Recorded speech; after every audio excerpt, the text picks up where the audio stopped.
शादी का दहेज कहने को तो ये महज सामान है, पर एक बाप के लिए ये उसकी पूरी उम्र की हड्डियों का गलाया हुआ सोना है। एक बाप के लिए उसकी बेटी केवल एक संतान नहीं, उसके कलेजे का टुकड़ा और उसके जीवन भर की कमाई होती है। ये बेचैनी उसे अंदर ही अंदर खाती है।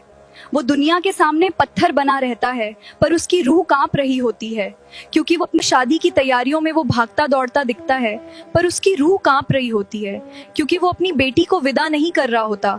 वो अपने घर जैसे जैसे विदाई का दिन पास आता है, उस पिता के दिल की धड़कनें तेज होने लगती हैं। वो रात रात भर जागकर छत को निहारता है और सोचता है, वो अपने घर की रौनक, अपने आंगन की चिड़िया और अपने वजूद का एक हिस्सा किसी और को सौंप रहा होता है, और ये एहसास ही उसकी दुनिया बदल देता है। और फिर आता है वो पल, विदाई का। जो बाप कल तक सबको निर्देश दे रहा था, जो हर काम संभाल रहा था, आज वो सबसे कमजोर खड़ा होता है।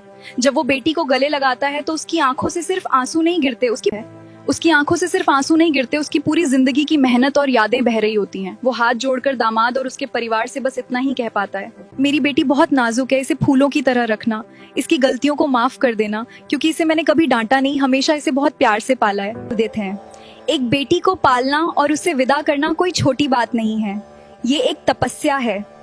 सलाम है उन पिताओं को जो अपनी खुशियों की बलि देकर अपनी बेटियों के सुनहरे भविष्य की नींव रखते हैं। अगर सबको ऐसा लगता है तो फॉलो जरूर करें प्लीज। मैं उम्मीद करती हूँ कि आप सब मुझसे जुड़े रहेंगे और अपना प्यार बनाए रखेंगे।